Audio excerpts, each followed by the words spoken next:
Ya halo semuanya, balik lagi sama kita Halo Anime. Kali ini kita akan membahas anime yang berjudul Engage Kiss. Jadi anime ini tuh menceritakan tentang iblis-iblisan. Hal yang basic lah ya, nothing special dalam dunia per-animean. Dan pastinya akan ada badan khusus yang akan membasmi para iblis-iblis tersebut. Iblis di sini tuh menurut saya mirip-mirip kayak di animenya Tag of Destiny. Tapi bedanya keberadaan iblis di anime ini tuh disembunyikan. Namun pastinya akan ada badan khusus yang akan membasmi para iblis-iblis itu. Bagaimanakah cerita lengkapnya? Inilah seluruh alur cerita Engage Kiss versi Halo Anime. Cerita dimulai dari seorang pemuda bernama Shu Ogata. Ia tinggal sebatang kara di kota Byron yang digadang-gadang menjadi pusat ekonomi dunia yang terletak di atas pulau.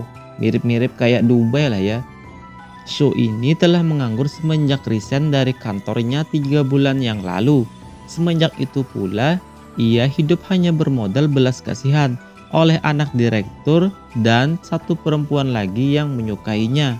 Hidup seret, listrik nggak mampu bayar, pokoknya susah lah nih orang coy. Bahkan untuk makan pun ia dimasakin oleh gadis yang menyukainya. Ia bernama Kisara. Karena sedang ujian, Kisara seminggu ini tidak datang ke rumahnya. 3 hari telah menahan lapar, Shu pun bisa makan enak setelah ditaraktir oleh mantannya. Gadis itu bernama Ayano. Ayano sering menghidupi biayanya Shu karena ia masih mencintainya. Ayano juga merupakan anak dari mantan direkturnya Shu. Saat pulang ke rumah ia tak menyangka Kisara sudah berada di rumah dan telah memasakkan toge untuknya. Shu padahal sudah merasa kenyang, namun untuk menghargai perasaan Kisara, ia memaksa untuk memakannya. Ini nih cowok yang pengertian. Apa itu effort? Effort itu adalah ketika lu mengerti apa yang membuat cewek lu senang dan menjauhi apa yang membuat dia sedih. Kisara mencium ada aroma perempuan dari tubuhnya Shu. Shu menjawab ini hanyalah bekas bersenggolan saja dengan orang. Untuk info aja guys, Shu ini sebenarnya adalah bos dari perusahaan INS, sebuah perusahaan yang menanggulangi bencana serangan iblis. Dan ia mempunyai informan sendiri yang akurat. Dan alasan ia menganggur beberapa bulan terakhir karena job yang datang tidak sesuai kemauannya. Terjadi kasus kerasukan iblis tipe kelas C di sebuah hotel kasino. Para badan yang bertanggung jawab terhadap iblis mengadakan lelang. Mereka ini semacam kepala perusahaan atau CEO yang akan ditunjuk menangani bencana iblis secara tersembunyi. Namun dengan budget yang akan mereka tentukan berdasarkan tipe ancaman musuh. Semuanya memasang harga rata-rata $100.000. Kecuali Shu yang memasang tawaran hanya dengan harga $39.800 saja. Sehingga ia pun yang akan bertugas kali ini walaupun ia dianggap merusak pasaran oleh perusahaan lain. Penyerangannya itu akan dibantu oleh pasukan mantan bosnya dulu, yang akan dipotong $35 nantinya. Termasuk Ayano juga diturunkan dalam misi ini. Shu sebenarnya pengen protes karena cuma dapat $3.000 doang. Tapi dipikir-pikir ia sudah banyak makan duitnya anak bosnya itu. Lol. Ya beginilah namanya hidup. Jika kita punya utang budi pada orang lain, kita akan sungkan jika menolak hajatnya dia. Penyerangan pun dijalankan, musuh itu ternyata kuat. Shu hampir terkena serangannya. Sampai seseorang muncul yang adalah Kisara. Kisara ini adalah seorang iblis, namun ia jinak asal bersama Shu. Itu bermula saat 2 tahun yang lalu Shu menemukannya. Kemudian ia mendirikan perusahaan kecil bersamanya dan disetujui oleh pemerintah akan kontraknya dengan Kisara. Sudah 3 bulan ini bersama Shu, Kisara absen menangani kasus yang membuat kekuatannya melemah. Yang ternyata karena tidak diberi jatah oleh Shu, yaitu sebuah ciuman manja. Yang akhirnya gadis itu pun menjadi overpower.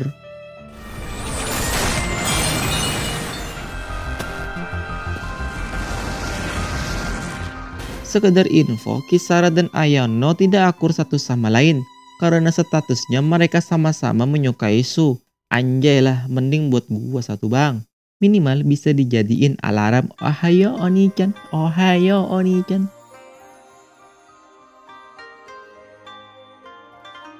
Misi pun kelar dan Kisara sekarang nginep di rumahnya Su. Pada pesta malam wali kota nanti, terdengar ada seorang mahasiswa merencanakan pembunuhan pada wali kota Byron ini. Itu disebabkan ia mengetahui kebusukan wali kota yang selalu membicarakan perdamaian dunia dan kemakmuran berkat Orgonium, sumber energi masa depan yang kota ini miliki. Padahal itu hanya monopolinya saja dan pemerintah berusaha merahasiakan kebenaran akan iblis. Terdengar rumor ada seorang agen iblis yang menjajakan kekuatannya dengan cara membuat kontrak kepada orang-orang. Su, Ayano, Kisara ditugaskan pada penjagaan wali kota nanti. Su bertemu dengan ayah angkatnya waktu kecil, namun kedekatan mereka sudah seperti brother. Ia bernama Miles. Mereka pun ngudut bareng lalu berpisah. Namun sebelum itu, Su minta udut lagi sebatang karena ia masih belum gajian. Miles marah, ambil nih udut sampai kenyang. Mereka ini CS banget karena waktu kecil Su pernah nginap di rumahnya setahun. Untuk info aja, siapa tahu berguna nanti. Miles ini mempunyai anak yang sakit parah pada saat itu dan ia juga teman akrab kedua orang tua Su. Jadi Su ini kedua orang tua dan satu adiknya sudah meninggal guys. Itu diakibatkan ulah iblis. Namun pemerintah menutup-nutupi akan insiden keluarganya itu. Adiknya itu bernama Kana. Jadi apa yang dipikirkan iblis ini sebenarnya sesuai dengan apa yang dialami oleh orang-orang yang tertindas. Iblis itu pun menyerang wali kota melalui balik dinding. Namun Kisara gercep dan menangkap iblis itu. Beliau ini adalah detektif Mikami, rekan kerjanya Miles. Ia bekerja sama dengan Su untuk mencari tahu insiden 12 tahun yang lalu kematian orang tuanya Su. Telah terjadi pemadaman listrik besar-besaran di kota Byron yang membuat transportasi seperti kereta listrik mati. Su mengajak Ayano ketemuan untuk menyampaikan izinnya kepada direktur bahwa ia ingin mengambil kasus iblis ulet bulu yang mana berhubungan dengan suatu clue yang mengarah akan iblis yang membunuh keluarganya. Di sini Ayano dandan maksimal, tapi Su tidak menanggapinya. Bahkan ia tidak ingat baju yang dikenakan Ayano saat ini adalah baju yang ia kenakan saat pertama kali Ayano dan Su berkencan. Nanti kita akan tahu kenapa Su bisa lupa. Lelang pun dimulai. Su memenangkan penawaran, namun semua dibatalkan setelah ada info terbaru bahwa ulat bulu tingkat ancamannya menjadi naik karena di dalam tubuhnya terdapat ada Orgonium sehingga penyebab listrik mati 7 hari ini dialah yang memakannya. Su tetap menerima misi ini dengan bayaran yang sama, namun ia tetap ditolak karena dianggap tidak mempersiapkan rencana dengan matang. Sehingga kasus ini pun diserahkan kepada perusahaan mantan direkturnya, yaitu perusahaan AAA. Keadaan semakin genting setelah ulat itu berubah menjadi kufu-kufu. Direktur kewalahan menghadapi iblis itu. Mau tidak mau ia menghubungi Su karena Ayano sedang dalam bahaya di garis depan. Su membutuhkan kekuatannya Kisara. Ia pun mencium Kisara. Namun sebagai balasan, sedikit demi sedikit ingatannya itu juga akan terhisap. Namun demi mewujudkan keinginannya, ia rela mengorbankan segalanya. Kisara dan Su pun duet maut yang membuat iblis itu lenyap dengan 2 kali tembakan dari Su. Mari kita membahas topik tentang kematian orang tua Su. Berita publiknya disebabkan terjadinya ledakan di tambang Orgonium bawah laut yang mana ayahnya juga berada di sana. Namun berita aslinya adalah ayah Su bernama Izumi Ogata ini diduga menjalin kontrak dengan iblis. Mungkin untuk itulah ia dilenyapkan dan Su mempercayai ayahnya itu pasti dihasut dan dijebak oleh pemerintah dan pencarian Su selama ini untuk mengetahui siapakah dalang itu sebenarnya. Setelah rapat panjang bertiga, Miles, Mikami, dan Sue menyimpulkan bahwa otak pembunuhan orang tua Sue, kita anggap saja dia pemimpin, sekaligus orang yang menghasut manusia menjalin kontrak dengan iblis. Ia mempunyai boneka atau agennya yang terbagi 12 orang dengan organisasi bernama MLM. Agennya inilah yang bertugas membujuk manusia agar mau dirasuki iblis. Kemudian polisi beserta Ayano menangani kasus yang kebetulan ada kaitannya dengan MLM. Ia bernama Junya Hanamura. Ayano yang menangani kasus ini, ia ingin menyelidikinya lebih jauh. Namun Sue ngambek karena Ayano hanya diam-diam saja menyembunyikan informasi itu darinya. Padahal maksud Ayo di sini ia ingin meringankan bebannya Sue. Karena Ayano adalah cewek, ia pun lalu ngambek balik. Ia membahas sikap Sue yang seakan tidak mau mengerti Ayano. Hayo lo. Ia menyangkut pautkan Sue hanya memikirkan wanita iblis itu saja. Bahkan di saat ulang tahunnya Sue saja saat dulu itu, Ayano semalaman mempersiapkan ulang tahunnya itu. Namun si Sue malah tidak pulang-pulang. Padahal Ayano telah menghafali lirik Mabruk Alfa Mabruk. Sue merasa bingung dan hanya bisa mengucapkan perkataan maaf. Pasalnya, beberapa ingatannya telah hilang akibat kontraknya dengan Kisara. Sue hanya bisa termenung sambil mengudut rokok Marlboro-nya. Kisara lalu menjelaskan secara empat mata dengan Ayano bahwa ingatannya Sue yang hilang itu berpindah ke dalam pikirannya Kisara. Maka dari itulah ia mengetahui setiap momen-momen indah yang mereka berdua jalani, dan itu juga membuat dirinya cemburu. Sue mengorbankan ini semua untuk mencari tahu siapakah yang membunuh keluarganya, meski ia harus merelakan ingatannya. Mikami mendapatkan kabar Junya Hanamura dibunuh sebelum ia sadar dari pingsannya. Rupanya musuh sudah mengetahui informasi mereka. Dia ini adalah iblis sekaligus pacarnya Junya Hanamura. Ia ingin membunuh semua yang melibatkan pacarnya dalam semua kekacauan ini. Termasuk ia juga ingin membunuh Ayano. Saat itu Sue lagi senggang. Kemudian ia menemui Ayano di kediamannya yang membuat Ayano salting dan tidak siap karena sedang memakai baju rumahan sambil rebahan santuy. Kedatangan Sue ia khawatir pada iblis yang sedang ingin mengincar Ayano. Di sini Sue curhat. Ia merasa adiknya Kana masih hidup karena ia pernah dimimpiin agar menyelamatkannya. Ayano di sini merasakan kehangatan Sue, kemudian ia mencumbui Sue dan memberikan sumber tenaga nuklir dari Black Mamba kepada rudalnya Sue untuk melepas rindu di dada. Setelah mencapai klimaks, iblis itu muncul menyerang. Kisara datang membantu, namun ia sangat marah melihat perbuatan Ayano kepada Sue. Kisara lalu mencium Sue juga sampai pingsan agar ia bertambah-tambah OP. Tapi itu sedikit membuat Ayano sedih karena setelah Sue sadar, ia sudah tidak ingat tentang percumbuannya barusan. Iblis itu pun dibantai oleh Kisara dan Sue. Ia ini adalah informannya Sue. Sue, Mikami, dan Miles curiga dia ini bawahannya pimpinan iblis. Seorang biarawati bernama Sharon Holy Grail mengacak-ngacak kota Byron yang ternyata ia sedang mencari Kisara dan Sue. Dia mengenal Sue, namun Sue tidak mengenalnya. Itu karena terakhir kali mereka bertemu 3 tahun yang lalu. Sharon adalah anggota organisasi Biara Surgawi. Organisasi ini telah terorganisir untuk membasmi iblis dengan sistem yang jelas tanpa ampun dan kompromi. Maka dari itulah ia mengincar Kisara. Ia bisa menemukan kediamannya Sue. Ia melawan Sue dan Kisara, namun bantuan berdatangan yang membuat ia mundur. Sue terbaring pingsan. Alasan ia menyerang Kisara simpel, karena pemerintah mengalahkan iblis menggunakan iblis, dan itu Kimochi Wari. 3 tahun yang lalu saat Sue menjalin kontrak dengan Kisara, Sharon ini membantu Sue dalam proses pelepasan segelnya Kisara. Karena Kisara tidak bisa dikendalikan, ia pun disegel kembali. Sharon mengajak Kisara by one secara tersembunyi. Kisara datang karena ia menaruh benci pada orang itu. Diingatannya, Sharon ini pernah bercocok tanam dengan Sue setelah penyegelan pada dirinya waktu itu.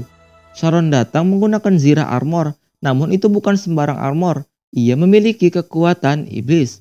Kisara terjatuh tak berdaya. Sue datang dari tempat tidurnya. Kisara menanyakan baginya ini apa bagi Su. Apakah sebagai peliharaan untuk tujuannya semata? Kisara lalu terkena efek silent, lalu Kisara furipai dan Su pun menjelaskan kalau bukan karenanya mana mau ia mencium iblis. Kisara pun terkena silent lagi sekaligus mendapat efek bab selama 30 detik. Sharon pun tumbang dan ditangkap. Su menemui Sharon sendirian. Sharon memberitahu pemimpin yang sedang mereka lacak bernama Asmodeus, dan ia mengingatkan siapa pengkhianat di antara mereka. Keluhnya biasa seorang pembakar juga berada di tempat kebakaran itu. Seorang yang menangani kasus bersama mereka, dia jugalah yang membuat kasus itu menjadi ada. Su membebaskan Sharon karena memiliki tujuan yang sama. Sharon hanya ingin ingatan milik bonekanya Asmodeus. Berkat kebocoran informasi Junya Hanamura sebelumnya, Mikami berkesimpulan bahwa pemerintah menjalin mesra dengan Asmodeus, alias ada mata-mata dari pemerintah juga. Mikami bersama Miles pun lembur menginvestigasi siapa pelakunya. Miles duluan balik, mungkin udut Marlboro-nya sudah habis. Mikami sendirian dan dari pintu luar ada orang ini yang sedang mengawasinya. Mikami akhirnya sadar siapakah dalang dibalik semua ini. Ia bergegas ingin memberitahui pada Shu, namun Shu kurang gercep sehingga saat ia keluar dari parkiran, Mikami sudah tertembak oleh pelaku itu. Shu dan Kisara sampai di TKP. Lalu mantan informannya itu berada di sana. Ia pun lari. Setelah ditangkap, orang itu ternyata teman sekolahnya Kisara yang bernama Mikhail, sekaligus anak wali kota dari istri keduanya. Ia ini pura-pura cupu padahal menjabat sebagai kepala polisi Byron yang menjaga keamanan kota. Itu membuktikan bukan dirinya lah yang membunuh Mikami. Ia pun menunjukkan kantornya, yang mana kota ini telah terpasang kamera pengintai sebanyak 3 juta kamera CCTV, GPS ponsel, rekaman panggilan, dan lainnya. Mikhail atau Mihail ini merasa Mikami adalah orang yang sangat dekat dengan kebenaran itu. Maka dari itulah ia berniat ingin melihatnya. Dan untuk info tambahan, sebenarnya yang mengendalikan keamanan kota ini adalah Mikhail ini. Dan ayahnya atau wali kota di kota ini sebenarnya tidak tahu apa-apa. Setelah kematian Mikami, investigasi masih berlanjut. Dan akhirnya Shu beserta bos dan yang lainnya telah mengetahui bahwa pengkhianat itu ternyata adalah Miles. Cukup sedih memang, namun itulah faktanya. Miles pun dikepung. Shu sangat sedih dengan kenyataan yang dihadapinya. Namun Miles tidak merasa menyesal sedikit pun, karena berkat Asmodeus lah putrinya bisa sembuh secara ajaib, bahkan dari sakit jantung parahnya. Miles berubah menjadi mode iblisnya. Sharon, Ayano, dan Kisara juga berada di sana. Di sini Shu memberikan jatahnya lagi kepada Kisara, lalu ia menyuruh agar hisap semaksimal mungkin, agar mengorbankan ingatannya tentang Miles dan bisa membunuhnya tanpa mengingat kenangannya. Shu sudah menghilangkan ingatan Miles yang ia ingat bahwa Miles adalah yang membunuh Mikami. Miles pun kalah. Di akhir hayatnya ia sempat berpesan kepada Kisara agar menjaga Shu untuknya. Kisara lalu menyerap ingatannya Miles. Di sana Kisara melihat kejadian yang sebenarnya. Jadi Miles ini sudah terlanjur setia berkat jasanya Asmodeus. Siapakah Asmodeus tersebut? Ternyata dia adalah istri dari ayahnya Shu. Yup, dia Sayuri, mamanya Shu. Namun tunggu dulu, sebenarnya dia ini bukanlah mamanya Shu, karena mama Shu yang asli telah dibunuh. Dan orang ini sebenarnya adalah orang yang baru yang menyerupai mamanya Shu. Maka dari itulah Shu ini berdarah manusia karena ia lahir dari mama aslinya. Nah, untuk Kana atau adiknya itu adalah asli, karena dia bercampur darah manusia dan darah iblis. Alasan Asmodeus menyingkirkan suaminya itu karena suaminya mengetahui penyebab iblis muncul karena tambang organium ini. Lalu Asmodeus pun membunuhnya. Kana adalah penerus yang ia banggakan, yang akan menjadi gerbang penghubung manusia dan iblis. Jadi Kana masih hidup guys, sedangkan Shu diserahkan kepada Miles. Terserah saja mau diapakan, ucap Asmodeus. Di saat yang bersamaan, ayah Shu meledakkan tambang tersebut. Namun naas, Sayuri atau Asmodeus dan Miles tidak ikut mati karena mereka adalah iblis. Dan itulah alasan Shu tidak mati saat ledakan saat itu guys. Kemudian Shu menanyakan informasi apa yang dilihat oleh Kisara. Kisara mengatakan Meles hanya mengucapkan maafkan aku. Kisara menerangkan apa yang dilihatnya dari ingatan Meles, namun ia menutupi fakta bahwa iblis itu adalah ibunya Su.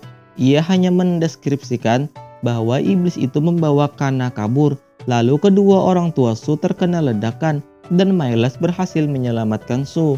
Setidaknya Su telah tahu bahwa Kana masih hidup. Di saat berduaan, Kisara menceritakan kejadian yang sebenarnya kepada Sharon saja. Ia berdua pun lalu menyelidiki berduaan saja tambang yang disembunyikan oleh pemerintah itu. Ternyata tempat itu terletak di berbagai titik dan titik terakhirnya mereka duga adalah di sini. Mereka berdua harus bisa menemukan dan menyegel Kana sebelum yang lain bergerak. Ternyata di sisi lain Ayano juga menuju ke titik itu bersama sahabatnya sekaligus anak wali kota yaitu kakaknya Mikhail. Namun ia dicegat karena dianggap menculik anak wali kota. Kemudian Su pun datang membawa Ayano dengan helikopter yang ia pakai. Di sini dari tatapan mata Su terlihat kosong. Itu dikarenakan ingatannya telah disodot banyak waktu insiden Miles kemarin. Yang ia ingat hanyalah tujuan menyelamatkan adiknya.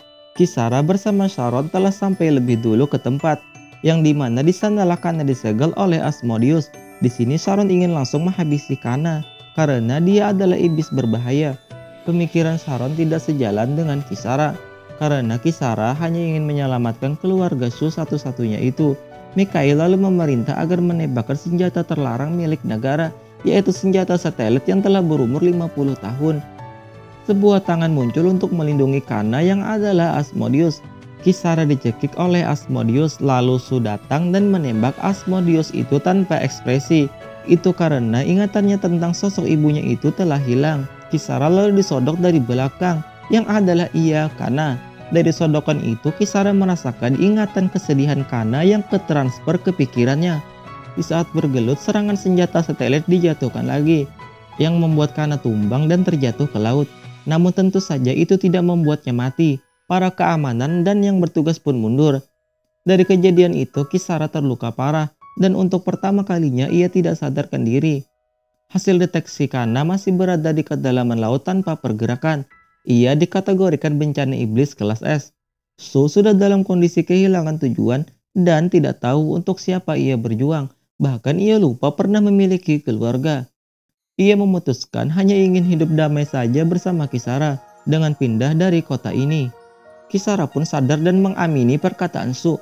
Namun kenyataannya Kisara tidak ingin pengorbanan Su menjadi sia-sia. Kisara lalu mengembalikan semua ingatannya Su, termasuk semua ingatan Kisara juga berpindah ke ingatannya Su. Ini adalah kontrak awal mereka. Namun tanpa sepengetahuan Su, Kisara merubah kontrak ritualnya, yaitu seperti yang ia lakukan saat ini, membuat Su tidak kehilangan semuanya. Awalnya kita mengira Su orang yang bodoh, mengorbankan ingatannya demi tujuannya. Padahal apalah arti tujuan jika ia tidak bisa mengingatkan momen-momennya. Dan di sini justru Kisara lah yang berkorban besar demi Su. Su lalu meminjam pedang Kisara untuk menemui adiknya itu dan menyegelnya seperti seharusnya. Di tempat yang kemarin Kana telah bangun dari tidurnya. Su berhadapan dan adiknya itu sedikit mengingat Su. Sharon dan Ayano juga berada di sana. Setelah dilihat-lihat, Kayana ini ia seperti mengincar Ayano saja secara objektif. Kana mengsummon iblis-iblis kuat. Semua berjuang melawan Kana.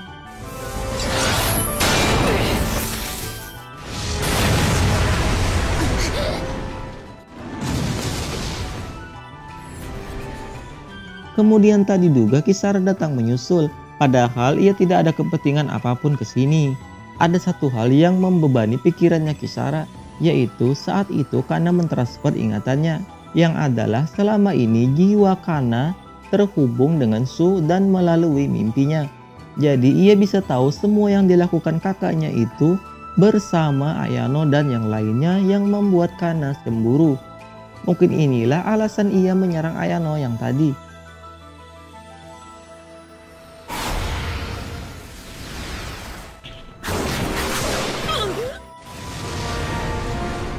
Kana di sini terpojok, namun tiba-tiba Asmodeus membela anaknya itu. Namun kehadiran sosok Asmodeus tidak berpengaruh di hadapan Kisara yang sudah terlanjur marah. Kana pun dikalahkan, ia berhasil ditahan di suatu tempat dan Sharon pulang ke biarawatinya. Su juga telah berdamai dengan masa lalunya. Ia mengunjungi makam ayah dan ibunya, dan di samping makam kedua orang tuanya itu adalah makam Myles. Kisara masih hidup bersama Su di kediamannya, dan Kana sesekali kabur dari sel tahanannya untuk menemui kakaknya itu. Nah, inilah seluruh alur cerita Injustice versi Holonime. Terima kasih telah menonton, sampai jumpa.